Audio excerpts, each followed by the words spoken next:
بسم اللہ الرحمن الرحیم۔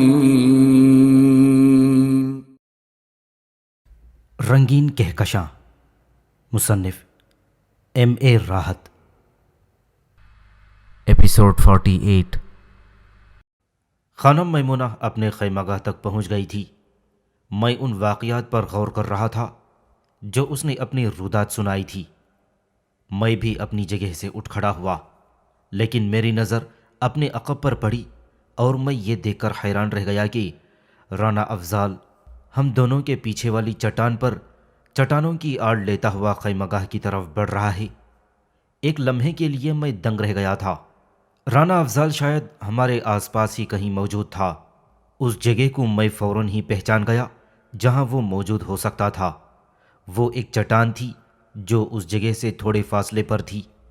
یہ تو برا ہو گیا، رانا افضال کو تمام صورتحال معلوم ہو گئی ہے، اور اس کے بعد اگر وہ واقعی خانم میمونہ کے خیال کے مطابق ان معاملات میں اسی شکل میں ملوث ہے تو اس صورتحال میں کچھ تبدیلی رونما ہوگی۔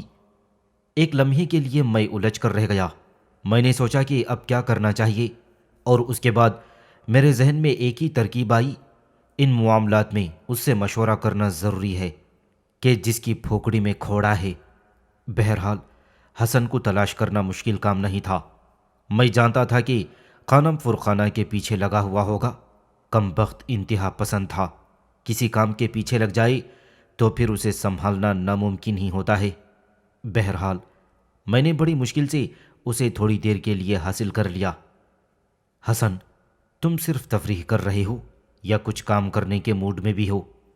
حسن نے عجیب سی نگاہوں سے مجھے دیکھا۔ اسسٹنٹ، حد سے آگے بڑھ رہے ہو؟ نہیں، اس وقت کچھ نہیں، نہ اسسٹنٹ نہ چیف۔ کتنے دن ہو گئے ہمیں یہاں آئے ہوئے، اب تک کچھ بھی نہیں ہو سکا۔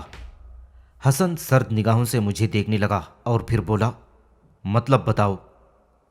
یار کمال کرتے ہو، کیا مطلب بتاؤں؟ ابھی تک کوئی کام ہی نہ ہو سکا اور تم صرف تفریح کر رہے ہو؟ یہ تفریح میری زندگی ہے۔ یوں سمجھ لو کہ برین ٹیومر کسی بھی وقت مجھے ہلاکت کی منزل تک لے جا سکتا ہے۔ اتنے دنوں میں زندگی سے کوئی فائدہ کیوں نہ حاصل کر لوں؟ یہ بکواس مجھ سے بھی کرو گے؟ میں نے کہا، اور وہ چونک کر مجھے دیکھنے لگا۔ اسسٹنٹ، بے تکلف ہونے کی کوشش کر رہے ہو؟ ہاں، کیا ہم یہاں پکنک منانے آئے تھے؟ تو بھائی جو تم کر رہے ہو وہ کرو، میں کب منع کر رہا ہوں؟ اور تم وہی کرتے رہو گے جو تم کر رہے ہو۔ آئی ایم سوری اسسٹنٹ، یہ میرا حق ہے جسے تم چھیننے کی کوشش مت کرو۔ کیا مطلب؟ مطلب یہ کہ کیا اس کی ضرورت رہ جاتی ہے؟ تم جو کچھ کر رہے ہو وہ کافی نہیں ہے، یا اگر اس میں کوئی میری جگہ محسوس کرتے ہو تو مجھے بتاؤ۔ تم سنجیدہ ہو تب نہ۔ یار میں سنجیدہ کبھی نہیں ہو سکتا، اس بات کو ذہن میں رکھو۔ ایک بات میں کہوں تم سے، مگر چھوڑو وہ بھی نہیں کہتا۔ تم بتاؤ مجھے اس سلسلے میں کیا کرنا چاہیے؟ کم از کم مشورہ تو کرنا چاہیے۔ جو حالات ہیں ان کی روشنی میں کوئی لائحہ عمل طے کرنا چاہیے۔ حالات کیا ہیں؟ اچھا تم یہ بتاؤ، اب تک کیا تجزیہ کر سکے ہو؟ بہت سی ایسی باتیں ہیں جو میں تمہیں بتانا چاہتا تھا۔ تو بتا دو نا، صاف صاف کہہ دیتے کہ پیٹ میں درد ہو رہا ہے، پیٹ ہلکا کرنا چاہتے ہو۔ اصل میں انسان کی بہت بڑی کمزوری ہوتی ہے کہ کوئی بات کرنا چاہتا ہے اور اس میں اسے اتنی جھجک ہوتی ہے تو پہلے دوسرے سے لڑنے لگتا ہے۔ کیا قصہ ہے بتاؤ مجھے۔ میں ایک لمحے کے لیے حسن کو گھورتا رہا، پھر میں نے اسے خانم میمونہ سے ہونے والی تمام گفتگو بتا دی۔ حیرت انگیز طور پر حسن سنجیدگی سے یہ باتیں سن رہا تھا۔ پھر رانا افضال کے بارے میں بھی میں نے اسے بتا دیا تو حسن نے پرخیال انداز میں گردن ہلائی۔ میری گفتگو ختم ہونے کے بعد وہ کچھ دیر تک سوچتا رہا اور پھر کہنے لگا، اسسٹنٹ یہ بتاؤ، باس مانتے ہو یا نہیں؟ مانتا ہوں بھائی، مانتا ہوں۔ تو پھر ٹھیک ہے، اب تک تم جو کچھ بھی کرتے رہے ہو دادا جان اس سے مطمئن ہیں۔ ایسا کرو، یہ کیس میرے حوالے کر دو۔ کیا مطلب؟ بس یہ کھیل میرے سپرد کر دو۔ تم کیا کرو گے؟ وہ کروں گا جو میری کھوپڑی کہے گی، مگر مجھے بتاؤ تو صحیح۔ نہیں، بالکل نہیں، کچھ نہیں بتاؤں گا، کیونکہ بتاؤں گا تو تم درمیان میں اپنے مشورے ٹھونس دو گے۔ نہیں بتاؤں گا، جب کہہ دیا کہ نہیں بتاؤں گا تو کچھ بھی نہیں بتاؤں گا۔ وہ عجیب انداز میں بولا اور میں اسے گھورنے لگا۔ گھورو، چاہے کچھ بھی کرو، بس نہیں بتاؤں گا۔ اور اگر بات کچھ غلط ہو گئی تو مجھے گولی مار کر خودکشی کر لینا، کیا سمجھے؟ نہ تمہیں گولی ماروں گا اور نہ ہی خودکشی کروں گا۔ تو پھر؟ وہ مجھے گھورتا ہوا بولا۔ جو کہا ہے وہی کروں گا۔ تم جانتے ہو میں بھی پہاڑی ہوں اور میری بھی کھوپڑی الٹی ہے۔ کھوپڑی کبھی الٹی نہیں ہوتی، ہاں اگر اس میں پھوڑا نکل آئے تو کیا بات ہے۔ حسن نے ایسے مسرور انداز میں کہا جیسے کوئی بہت ہی لذت آمیز بات کہہ رہا ہو، لیکن میں سنجیدہ ہی رہا۔ پھر اس نے کہا، تمہارا جو دل چاہے کرنا، جاتے ہو تو چلے جانا، لیکن اب یہ پورا کیس میرے حوالے کر دو۔ ٹھیک ہے، اور کچھ نہیں بتاؤ گے مجھے؟ بالکل نہیں بتاؤں گا۔ تم سمجھتے کیا ہو اپنے آپ کو؟ میں اتنا ناکارہ نہیں ہوں، بس جو مجھے کرنا ہے کر ڈالو۔ تم فی الحال یا تو خاموشی اختیار کرو یا جو تمہارا دل چاہتا ہے وہ کرتے رہو۔ نہ تم میرا راستہ روکو اور نہ میں تمہارا منہ روکوں گا۔ ٹھیک ہے، اور اگر کھیل بگڑا تو بس تم یہ سمجھ لو کہ میں بھی تمہیں بتائے بغیر جو میرا دل چاہے گا کر ڈالوں گا۔ کر ڈالنا، میں منع تو نہیں کروں گا۔ اوکے، میں نے غصیلے لہجے میں کہا، اور حسن پاؤں پٹکتا ہوا وہاں سے چلا گیا۔ میں چند لمحات حالات پر غور کرتا رہا اور پھر مجھے بے اختیار ہنسی آ گئی، لیکن اس کے ساتھ ہی ساتھ میں تھوڑا سا سنجیدہ بھی تھا۔ نہ جانے کیا کر ڈالے گدھا کہیں کا، الٹا آدمی ہے۔ لیکن بہرحال اب اس نے مجھے یہ بات کہہ کر خاموش کر دیا تھا کہ اگر وہ کچھ نہ کر پائی تو جو میرا دل چاہے میں کروں۔ ساری باتیں اپنی جگہ، لیکن بہرحال میں نہ اسے چھوڑ سکتا تھا اور نہ دادا جان کو۔ البتہ میں نے یہ ضرور سوچا تھا کہ حسن کو اس بار مکمل طور پر کچھ کرنے کی اجازت دے دی جائے۔ خانم میمونہ مجھ سے یہ گفتگو کرنے کے بعد کافی محتاط نظر آ رہی تھی۔ ایک بار مجھے موقع ملا تو میں نے اسے صرف اتنا کہا، خانم، ہماری اس دن کی گفتگو رانا افضال سن رہا تھا۔ وہ اس چٹان کے پیچھے پوشیدہ تھا جو دوسری جانب تھی۔ ویری گڈ، تم نے اسے دیکھ لیا تھا؟ ہاں۔ آپ نے ویری گڈ کیوں کہا؟ اس لیے کہ مجھے بھی یہ بات معلوم ہو چکی ہے۔ رانا افضال نے مجھ سے اس بارے میں کچھ باتیں کی تھیں۔ اس وقت بھی وہ ہم دونوں کو دیکھ رہا ہے، اس لیے میں زیادہ دیر تمہارے پاس نہیں رکوں گی۔ ویسے صرف ایک بات بتا دو۔ وہ کیا؟ کیوں نہ ہم واپس چلیں؟ یہاں حالات کچھ زیادہ سنگین ہو گئے ہیں، خاص طور سے تم پر حملے کے بعد میں خاصی پریشان رہنے لگی ہوں۔ ویسے بھی یہاں رکنے کا کوئی جواز نہیں ہے، میں نے کہا۔ ہاں، لگتا ہے مسٹر آلٹس اور مسٹر مارک نے اپنے طور پر ایک پراسرار خاموشی اختیار کی ہوئی ہے۔ میں تمہاری اجازت سے واپسی کی تجویز پیش کر دوں؟ جی بالکل، مجھے اس سلسلے میں کوئی اعتراض نہیں، میں نے کہا۔ اس کے بعد خانم چلی گئی۔ میں بھی اس بات پر غور کر رہا تھا کہ یہاں آنے کے بعد مجھے جو کچھ معلوم ہو چکا ہے وہ ایک بہترین بات ہے، اور اس وقت میرے سامنے یہ چار کردار یعنی مسٹر آلڈس، مارک، ڈینیل اور سٹیورٹ ہیں، اور ان کے بارے میں یہ اندازہ لگایا جا سکتا ہے کہ یہ کھیل انہی لوگوں سے منسلک ہے۔ یہ بھی بہت بڑی بات تھی۔ اب ان پر نگاہ رکھ کر کوئی بہتر عمل کیا جا سکتا ہے۔ جہاں تک حسن کا تعلق ہے، وہ اگر کچھ کر سکتا ہے تو وہ کر دے۔ شاید آلڈس وغیرہ بھی واپسی کے لیے تیار ہو گئے تھے۔ چنانچہ ملازمین کو احکامات دیے گئے تھے اور پھر پوری ٹیم واپس چل پڑی۔ حسن مسلسل خانم فرقانہ کے پیچھے لگا ہوا تھا۔ ہم حویلی واپس پہنچ گئے اور پھر اس رات غالباً حویلی واپس آنے کے بعد تیسری رات تھی۔ میں اپنے کمرے سے نکلا اور آخری راہداری سے گزرتا ہوا کمروں کی قطار سے آگے بڑھ کر اس علاقے میں پہنچ گیا جہاں خانم میمونہ کا بیڈ روم تھا۔ بیڈ روم کی عقبی کھڑکی کھلی ہوئی تھی اور اس سے روشنی اندر جھانک رہی تھی۔ خانم میمونہ جاگ رہی تھی۔ اندر سے مجھے مدھم مدھم باتیں کرنے کی آوازیں سنائی دیں تو میں دبے قدموں اس کھڑکی کے عقب میں پہنچ گیا۔ یہاں سے میں نے بڑی احتیاط کے ساتھ اندر جھانکا تو مسٹر آلڈس سامنے نظر آئی۔ خانم میمونہ سے بیٹھے باتیں کر رہے تھے کیونکہ قرب و جوار میں مکمل خاموشی طاری تھی، اس لیے ان لوگوں کی گفتگو کی آواز بھی سنائی دے رہی تھی۔ بہت مناسب وقت تھا اور میرے لیے شاید بے حد کارآمد۔ میں نے مسٹر آلڈس کو کہتے ہوئے سنا، مگر میری سمجھ میں یہ بات نہیں آتی خانم میمونہ کہ آپ اس سلسلے میں دیر کیوں کر رہی ہیں۔ سیدھی سیدھی سی بات ہے، آپ ہم سے معاہدہ کر لیں اور وہاں اس زمین کے آس پاس آپ نے جو وحشی بٹھا رکھے ہیں انہیں ہدایت دیں کہ وہ ہم سے تعاون کریں۔ ہم آپ کے ایما پر یہاں آئے ہیں، ہم یہاں انتظامات کریں گے۔ ایک ایسی کمپنی بھی یہاں موجود ہے جو اس سلسلے میں ہمارے لیے کارآمد رہے گی۔ یہ ایک تعمیری کمپنی ہے اور آپ کی حکومت سے اسے باقاعدہ لائسنس حاصل ہوا ہے۔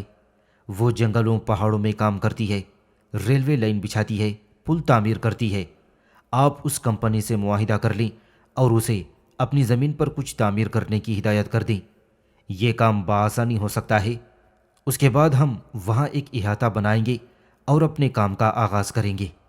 دیکھیے خانم، یہ وعدہ کیا جا سکتا ہے آپ سے کہ ہم آپ کو وہاں سے حاصل ہونے والے زمرد کی پوری رائلٹی دیں گے۔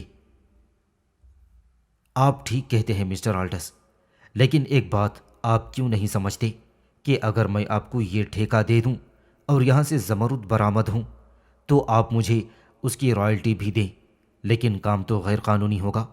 حکومت کو اطلاع دیے بغیر یہ کام بالکل نامناسب ہوگا۔ حکومت کو آپ اگر اطلاع دیتی ہیں تو آپ کیا سمجھتی ہیں، کیا حکومت آپ کو اس ملک کی زمین سے ہیرے نکال کر فروخت کرنے کی اجازت دے دے گی؟ اسی کشمکش کا شکار تو میں اب تک ہوں، ورنہ میں یہ کام کر لیتی۔ تو آپ یہ کہنا چاہتی ہیں کہ آپ کوئی غیر قانونی کام نہیں کریں گی؟ نہیں، کروں گی تو صحیح، چونکہ بہرحال میرا آپ سے رابطہ ہے، لیکن بس کوئی ایسی ترکیب ذہن میں نہیں آ رہی جس سے میری قانونی بچت بھی ہو جائے۔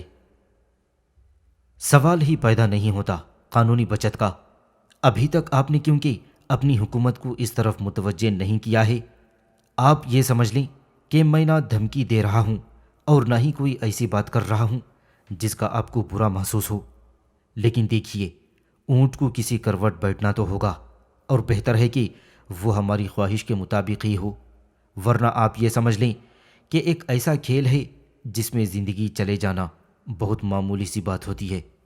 آپ میری بات یقیناً سمجھ رہی ہوں گی۔ کیا دھمکی دے رہے ہیں آپ مسٹر آلڈس؟ بالکل نہیں، جتنا بڑا ہمدرد میں ہوں آپ کا، آپ یقین کیجئے اتنا اور کوئی نہیں ہو سکتا۔ آپ کا مطلب ہے کہ مجھے نقصان پہنچانے والے دوسرے لوگ ہوں گے؟ ہاں، اگر آپ حکومت کو اطلاع بھی دے دیتی ہیں اور اس علاقے پر حکومت اپنا تسلط قائم کر لیتی ہے تو بھی وہ لوگ آپ کو زندہ نہیں چھوڑیں گے۔ خانم میمونہ گردن جھکا کر سوچ میں ڈوب گئی اور پھر اس نے آہستہ سے کہا، یوں کیجئے مسٹر آلڈس کہ مجھے 1 ہفتے کی مہلت اور دے دیں۔ 1 ہفتے کے بعد میں مکمل فیصلہ کر کے آپ کو اس بارے میں بتا دوں گی۔ ٹھیک ہے، مناسب، آپ جیسا مناسب سمجھیں، آلڈس نے کہا اور پھر کلائی پر بندھی گھڑی دیکھ کر بولا، وقت بہت ہو گیا ہے، اب اجازت دیں۔ جی، 1 ہفتے کے بعد میں آپ سے اس موضوع پر خود بات کروں گی۔ اوکے، مجھے یقین ہے کہ آپ سمجھداری سے کام لیں گی خانم۔ جی، خانم نے کہا اور آلڈس اپنی جگہ سے اٹھ گیا۔ میں پرخیال انداز میں اپنا رخسار کھجا رہا تھا اور یہ سوچ رہا تھا کہ ابھی جا کر خانم میمونہ سے ملاقات کروں اور بتاؤں کہ میں یہ ساری باتیں سن چکا ہوں، یا خانم میمونہ کی سچائی کا اندازہ لگایا جائے کہ وہ خود مجھے اس بارے میں کچھ بتاتی ہے یا نہیں۔ یہ زیادہ بہتر ہوتا اور میں نے یہی فیصلہ کیا کہ اس طرح کم از کم خانم میمونہ کا کردار سامنے آ سکے گا، رباب اور زیغم کی کہانی تو اس طرح ختم ہو گئی تھی جیسے ان کا اس گھر میں کوئی وجود ہی نہ ہو۔ بہرحال بہت سی ایسی پراسرار باتیں تھیں جن کا ابھی تک کوئی جواز سامنے نہیں آیا تھا، اور بہرحال یہ سوچنے والی بات تھی۔ دوسرے دن کئی بار خانم میمونہ سے میرا سامنا ہوا تھا، لیکن میں نے محسوس کیا کہ خانم میمونہ مجھے کوئی خاص بات نہیں بتانا چاہتی، تو میں خود بھی محتاط ہو گیا۔ اب اس بات کو کسی طور سامنے نہیں لایا جا سکتا تھا کہ مجھے مسٹر آلڈس اور خانم میمونہ کی گفتگو کے بارے میں کچھ معلوم ہے، لیکن بہرحال یہ سارا سلسلہ بڑا سنسنی خیز تھا۔ ذہن کسی ایک جگہ جمع نہیں ہو رہا تھا، اور آخری فیصلہ ابھی تک مشکل تھا۔ اس وقت بھی ڈنر ٹیبل پر سب موجود تھے، غیر ملکی مہمان بھی اور ہم دونوں بھی۔ حسن فیروز نے، جو عام طور سے خانم فرقانہ سے چپکا ہی بیٹھا رہا تھا، کوئی ایسا عمل کیا کہ خانم فرقانہ ایک دم اکھڑ گئی۔ اس نے انگریزی میں حسن فیروز کو گالی دیتے ہوئے کہا، تم سمجھتے کیا ہو اپنے آپ کو؟ بہت زیادہ شرارتیں بسی ہوئی ہیں تمہارے اندر، میں تمہیں اسی چھری سے ہلاک کر دوں گی۔ سب بری طرح چونک پڑے تھے۔ حسن نے گردن جھکا لی اور مغموم لہجے میں بولا، میری سب سے بڑی خواہش یہی ہے کہ تمہارے ہاتھوں میں مارا جاؤں ڈارلنگ۔ میں کہتی ہوں شٹ اپ، اور فوراً اس کرسی سے دوسری کرسی پر جا کر بیٹھو۔ اگر میں اس کرسی سے اٹھ کر دوسری کرسی پر جا کر بیٹھ گیا تو دنیا یہ سمجھے گی کہ میں سچا عاشق نہیں ہوں۔ مجھے شدید غصہ آیا تھا۔ خانم میمونہ اور دوسرے لوگ بھی حیرت سے منہ پھاڑے یہ سب کچھ دیکھ رہے تھے۔ خانم میمونہ نے کہا، کیا ہو گیا خانم، کیا بات ہے؟ یہ مجھ سے فلرٹ کر رہا تھا۔ یہ مجھ سے فلرٹ کر رہا ہے۔ جب دیکھو مجھ سے عاشقی جھاڑتا ہے، جب دیکھو ایسی باتیں کرتا ہے جیسے میرے بغیر جینے کا تصور بھی نہ کر سکتا ہو۔ تم لوگ اس کی اور میری عمر دیکھو، آخر مذاق کی بھی ایک حد ہوتی ہے۔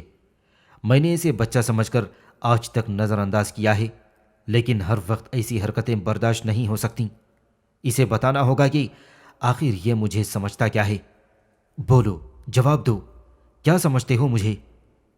خانم فرقانہ نے خود ہی حسن فیروز سے کہا، جانے جگر، نور نظر، تیرا کوئی جملہ میری سمجھ میں نہیں آ رہا۔ حسن نے کہا، اور اس بار سب بے اختیار ہنس پڑے تھے۔ سب کی سمجھ میں آ گیا تھا کیونکہ حسن نے یہ جملہ انگریزی میں کہا تھا۔ ٹھیک ہے، جو کہہ رہے ہو سب کے سامنے کہہ رہے ہو۔ خانم فرقانہ بولی، میرا خیال ہے کسی نے بھی آنکھیں بند نہیں کی۔ اچھا تو پھر ایسا کرو، مجھ سے شادی کر لو۔ خانم فرقانہ شدید غصے کے عالم میں بول رہی تھی، اور حسن نے چونک کر چہرہ اٹھایا اور اس کے بعد پرمسرت لہجے میں بولا، سچ کہہ رہی ہو یا مذاق کر رہی ہو؟ اور اگر تم نے ایسا نہ کیا تو پھر مجھے معاف کرنا خانم میمونہ، میں اسے گولی مار دوں گی، نتیجہ کچھ بھی ہو۔ میڈم آپ تو سمجھدار خاتون ہیں، آپ کیوں اس سے الجھ رہی ہیں؟ خانم میمونہ نے کہا، اور آپ میری زندگی کی سب سے بڑی خوشی کو کیوں پامال کر رہی ہیں؟ انہوں نے جس طرح بھی الفاظ کہے ہیں مجھے منظور ہے۔ دیکھو، میں جو کچھ کہہ رہی ہوں، اگر تم اس سے فرار ہوئے تو تمہارے ساتھ اچھا نہیں ہوگا۔ یہ کام کب ہونا چاہیے؟ میمونہ، یہ انتظام تمہیں کرنا ہے، میں کہہ رہی ہوں، اس لیے بولو کب کر سکتی ہو؟ خانم میمونہ سن رہی تھی، پریشان بھی تھی، اور کہنے لگی، بھائی آپ لوگ جب کہیں، مگر بات میری سمجھ میں نہیں آ رہی۔ اب ہم سمجھنے کی حد سے نکل چکے ہیں، سمجھیں؟ یہ کام کر دو میرے لیے، ورنہ کل دوپہر تک میں واپس چلی جاؤں گی۔ اوکے، میں کر دوں گی۔ کام کیا کرنا ہوتا ہے؟ قاضی صاحب کو بلانا پڑے گا، نکاح کرنا ہوگا، اور بس اس کے علاوہ اگر کچھ بینڈ باجا وغیرہ کا پروگرام ہو تو مجھے بتا دیجئے۔ خانم نے کہا، اور پھر بے اختیار ہنس پڑی۔ نہیں، بس صرف اتنا کرو جتنا میں نے کہا ہے۔ ہاں، کل ہو جائے گا۔ مارننگ میں 10 بجے تک، خانم میمونہ بولی۔ ہاں ٹھیک ہے، خانم فرقانہ نے کہا۔ میں خاموش بیٹھا ہوا تھا۔ حسن بہت تیز آدمی تھا۔ ڈنر کے بعد غائب ہو گیا اور یہ پتہ نہیں چلا کہ کہاں ہے۔ میں جانتا تھا کہ میری وجہ سے اس نے راہ فرار اختیار کر لی ہے۔ کوئی بات سمجھ میں نہیں آ رہی تھی۔ خاصی رات گئے تک 3-4 بار حسن کے کمرے کے چکر لگائی۔ چوروں کی طرح خانم فرقانہ تک بھی پہنچا، اور جب وہاں بھی اسے نہ پایا تو میں سمجھ گیا کہ وہ جان بوجھ کر کہیں چھپ گیا ہے۔ پھر میں نے سوچا کہ بھاڑ میں جائے۔ آخری بار چکر لگا کر کمرے میں واپس آیا تو خانم میمونہ میرے کمرے میں موجود تھی۔ خانم میمونہ نے آلڈس سے ہونے والی گفتگو جس طرح مجھ سے چھپائی تھی، اس کے بعد ایک دم میرے ذہن میں اس کے لیے ایک بغض سا پیدا ہو گیا تھا۔ سارا کام بگڑ گیا تھا۔ میں نے سوچا تھا کہ خانم میمونہ کے ساتھ مل کر ان لوگوں کے لیے کچھ نہ کچھ کروں گا، لیکن اب صورتحال بالکل ہی تبدیل ہو گئی تھی۔ میں نے خانم میمونہ کو دیکھا تو وہ بولی، یقیناً تم اسے تلاش کر رہے ہوگے۔ کسے؟ اپنے ساتھی کو۔ ہاں واقعی میں اسے ہی تلاش کر رہا تھا۔ مجھے بھی نظر نہیں آیا وہ۔ ادھر خانم فرقانہ ہے کہ کسی طرح کوئی گفتگو کرنے کے لیے تیار ہی نہیں ہے۔ وہ کہتی ہے کہ مجھے شادی کا بندوبست کرنا ہوگا۔ میری سمجھ میں نہیں آ رہا کہ میں کیا کروں۔ تم اس سلسلے میں کیا کہتے ہو؟ وہ میرا صرف ساتھی ہے، میرا اس سے کوئی رشتہ نہیں۔ آپ کو شاید یہ بات معلوم ہو کہ کرنل ہمایون کا پوتا ہے وہ۔ میں نہ اسے سمجھا سکتا ہوں اور نہ اس کی کسی معاملے میں مداخلت کر سکتا ہوں۔ تو جو ہو رہا ہے اسے ہونے دوں۔ آپ مناسب سمجھتی ہیں خانم۔ آپ بڑے آرام سے اسے اپنی حویلی سے نکل جانے کے لیے کہہ سکتی ہیں۔ تم کچھ عجیب باتیں کر رہے ہو۔ کیوں؟ آپ مجھے یہ بتائیے، اس میں عجیب کون سی بات ہے؟ میں یہ تو نہیں چاہتی کہ تم لوگ یہاں سے چلے جاؤ۔ نہیں، اگر آپ نے اسے نہ نکالا تو اس کے ساتھ میرے نکل جانے کا کوئی جواز نہیں ہے۔ جو میری ذمہ داری ہے وہ میں پوری کروں گا، لیکن اگر وہ آپ کے لیے درد سر بن رہا ہے تو ظاہر ہے آپ کو اس کا مکمل اختیار ہے کہ ایسی کسی شخصیت کو اپنے پاس نہ رہنے دیں۔ ظاہر ہے کہ خانم فرقانہ بھی، جیسا کہ آپ ان کے بارے میں مجھے بتا چکی ہیں، وہ ایک باعزت خاتون ہیں، اپنا ایک مقام رکھتی ہیں۔ اسے واقعی کوئی حق نہیں پہنچتا کہ وہ خانم فرقانہ کو اس انداز میں پریشان کرنے کی کوشش کرے۔ میری سمجھ میں نہیں آتا کہ میں کیا کروں، خانم میمونہ نے پوچھا۔ خانم، آپ کو مکمل اختیارات ہیں، آپ جو مناسب سمجھیں کریں۔ اس وقت بھی خانم میمونہ نے مجھے آلڈس سے ہونے والی گفتگو کے بارے میں کچھ نہیں بتایا۔ تھوڑی دیر تک رکی اور پھر چلی گئی۔ میں جھلائے ہوئے انداز میں بستر تک پہنچ گیا اور آرام کرنے کے لیے لیٹ گیا۔ خاصا وقت گزر چکا تھا، اس کے بعد مجھے نیند ہی آ گئی۔ دوسرے دن صبح ناشتے کے بعد بھی حسن میرے پاس نہیں آیا۔ میں نے ناشتہ بھی تنہا ہی اپنے کمرے میں کیا تھا۔ البتہ 10 بجے ایک ملازم آیا۔ اس نے کہا کہ خانم میمونہ میرا انتظار کر رہی ہیں۔ چلو، میں نے کہا اور ملازم کے ساتھ باہر چل پڑا۔ حویلی کے سب سے بڑے کمرے میں جو کچھ میں نے دیکھا اسے دیکھ کر میرے حلق سے قہقہا نکل گیا، لیکن پھر جھلاہٹ کے عالم میں نے اپنے آپ کو سنبھال لیا۔ میں نے دیکھا کہ حسن فیروز ایک خوبصورت لباس میں وہاں بیٹھا ہوا تھا۔ اس کے گلے میں پھولوں کے ہار پڑے ہوئے تھے۔ قریب ہی ایک عمر رسیدہ قاضی صاحب بیٹھے ہوئے تھے۔ ان کا رجسٹر ان کے سامنے کھلا ہوا رکھا تھا اور وہ تیار تھے۔ رجسٹر میں نام وغیرہ رجسٹرڈ کروا دیے گئے تھے۔ خانم میمونہ بھی ہنس رہی تھی، دوسرے لوگ بھی مسکرا رہے تھے، لیکن حسن بالکل سنجیدہ تھا۔ اس نے مجھ سے آنکھیں بھی نہیں ملائیں۔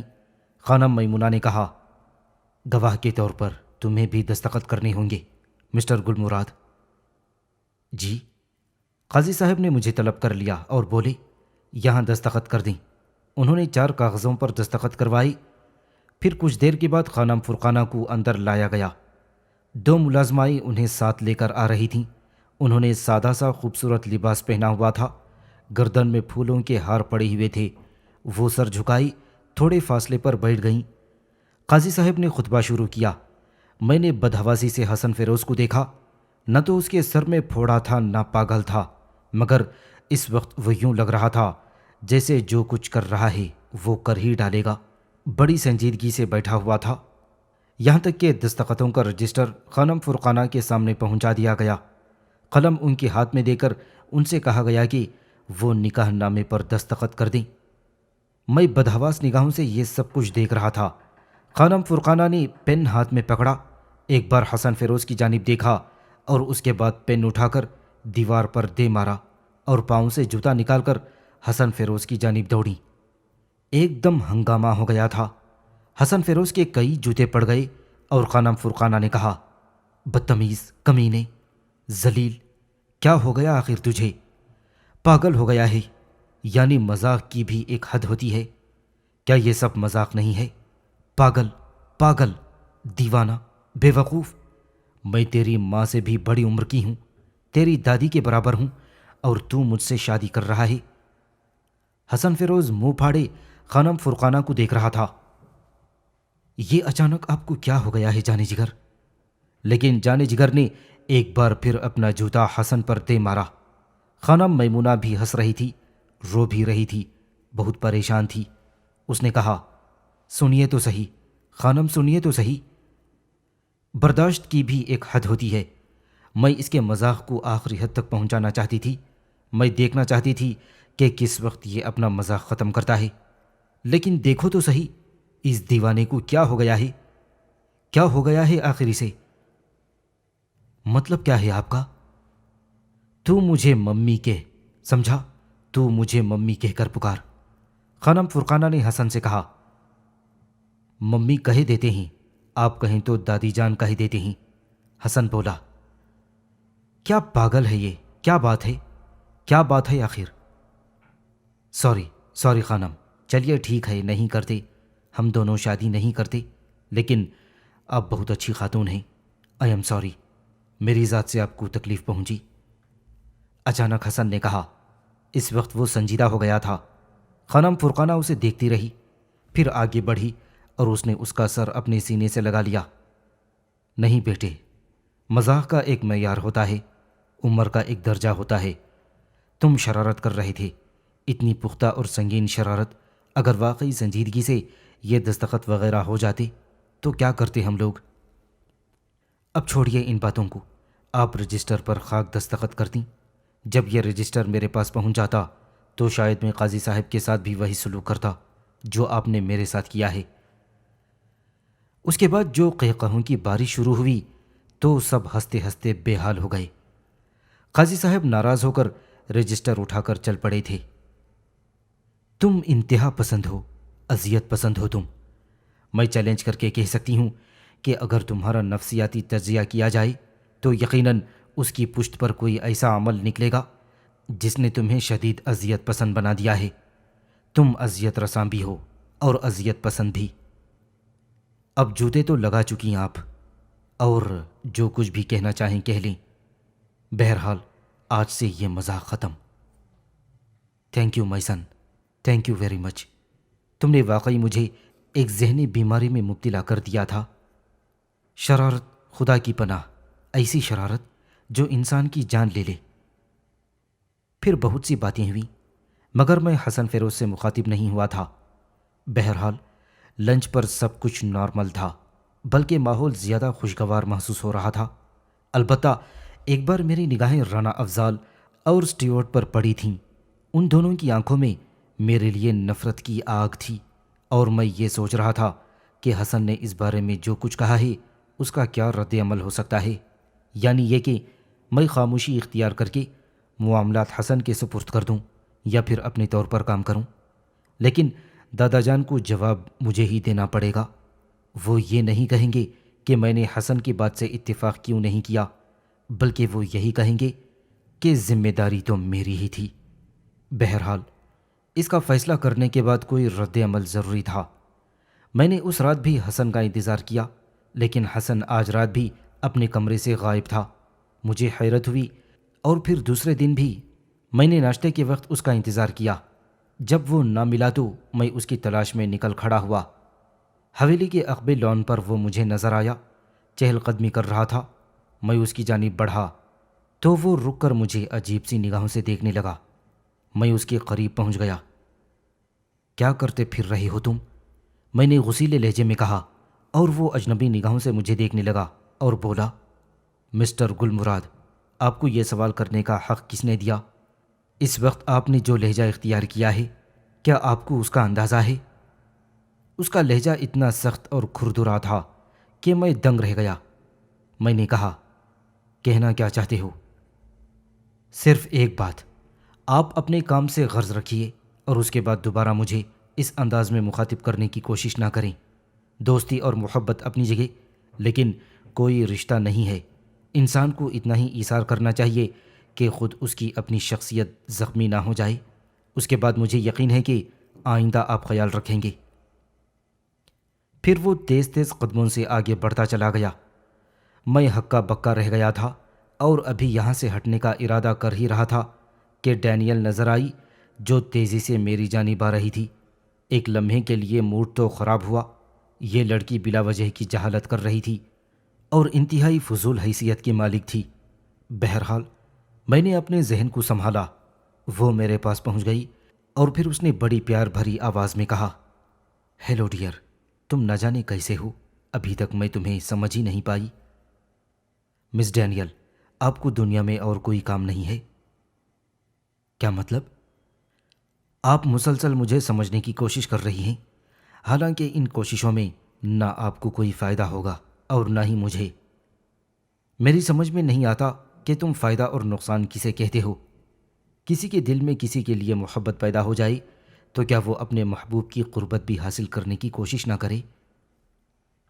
لیکن سوال یہ پیدا ہوتا ہے کہ محبت زبردستی تو کسی پر مسلط نہیں کی جاتی۔ مس ڈینیل، یہی تو تم مشرق کے رہنے والوں کی خوبی ہے۔ ڈینیل خاصی ڈھیٹ عورت تھی۔ کیا مطلب؟ اصل میں ہر انسان زندگی میں ایک چینج چاہتا ہے۔ ہمارے ہاں اگر کسی بوائے فرینڈ کو محبت کے الفاظ کہہ دیے جائیں تو وہ ایک لمحے کے اندر اندر اس کے لیے جوابی کارروائی کرتا ہے، چاہے وہ کوئی اجنبی ہی کیوں نہ ہو۔ کوئی خوبصورت لڑکی اس سے اظہار عشق کر دے تو جواب فوراً ملتا ہے، لیکن تمہارے ہاں مردوں کی طرف سے یہ اجتناب ہم لڑکیوں کے لیے بہت دلچسپ چیز ہوتی ہے۔ میں نے سنا تھا کہ مشرقی نوجوان کچھ اس فطرت کے مالک ہوتے ہیں، حالانکہ میری ساتھی لڑکیوں نے جن کا تھوڑا بہت تعلق مشرق سے رہ چکا ہے، یہ بات مشرقی نوجوانوں کا مذاق اڑاتے ہوئے کہہ رہی تھیں۔ لیکن تم یقین کرو سویٹ ہارٹ کہ مجھے ان کی یہ داستان بہت دلکش محسوس ہوئی تھی، اور میں نے اسی وقت دل میں یہ فیصلہ کر لیا تھا کہ اگر مشرق کا کبھی دورہ کرنے کا موقع ملے تو میں یہ تجربہ ضرور کروں گی۔ اب مجھے یقین آ گیا ہے کہ وہ بالکل ٹھیک کہتی ہے۔ چنانچہ میں تم سے یہ سوال کرتی ہوں کہ کیا میں خوبصورت نہیں ہوں؟ جواب دو پلیز۔ آپ خوبصورت ہیں مس ڈینیل، اور میں تمہیں ایک بات بتاؤں، میں ایک شریف لڑکی ہوں۔ میں نے کبھی کسی بوائے فرینڈ کو اپنی قربت میں جگہ نہیں دی۔ حالانکہ ایک بات میں تمہیں یہ بتاؤں کہ اسٹیورٹ جو ہے نا، اس کی شکست سے سب سے زیادہ خوشی مجھے ہوئی ہے۔ مگر کیوں؟ میں نے سوال کیا۔ اس لیے کہ وہ آدمی مجھے سخت ناپسند ہے۔ خیر یہ الگ بات ہے، لیکن بہرحال مس ڈینیل، میں آپ سے سوری کہتا ہوں۔ کیا تمہیں کسی اور لڑکی سے پیار ہے؟ نہیں؟ تو پھر؟ افسوس، میری دنیا میں ابھی اس کی گنجائش نہیں۔ کسی مالی مشکل کا شکار ہو؟ وہ بولی اور مجھے ہنسی آ گئی۔ بہرحال یہ بھی اس کی کوالٹی تھی، میری کسی بات کا برا ہی نہیں مان رہی تھی۔ پھر میں نے کہا، فرض کرو کہ اگر میں تم سے ہاں کہہ دوں تو میں تم سے کہوں گی کہ اس خیال کو دل سے نکال دو، تمہیں میرے ساتھ یورپ چلنا ہوگا۔ ہمارے پاس بہت کچھ ہے اور میرے ڈیڈی مجھ سے بہت محبت کرتے ہیں۔ وہ یقینی طور پر مجھے کبھی اس بات سے نہیں روکیں گے کہ میں تم سے شادی کر لوں، لیکن میں آپ کو پسند نہیں کرتا۔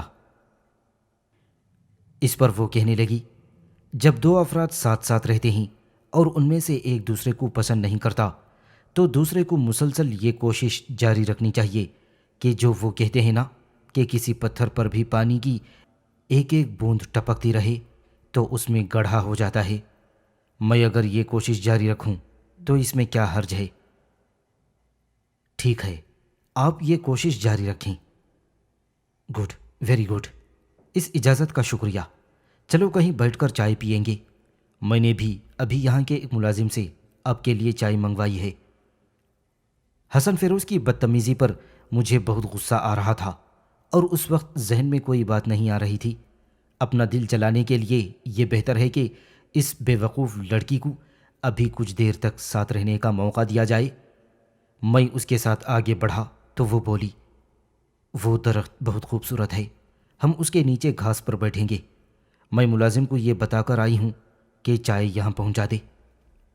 آپ کو یہ بات کیسے معلوم ہوئی کہ میں یہاں موجود ہوں؟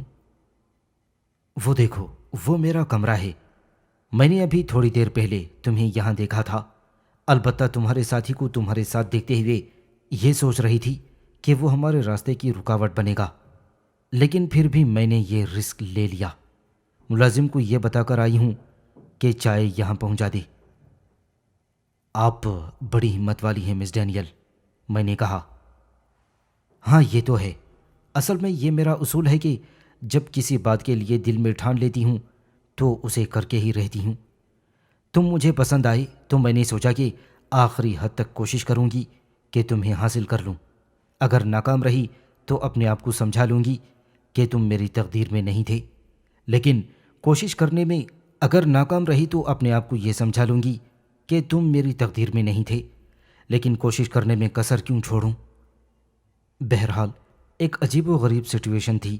پھر میں مس ڈینیل کے ساتھ اس کے پسندیدہ درخت کے نیچے جا بیٹھا۔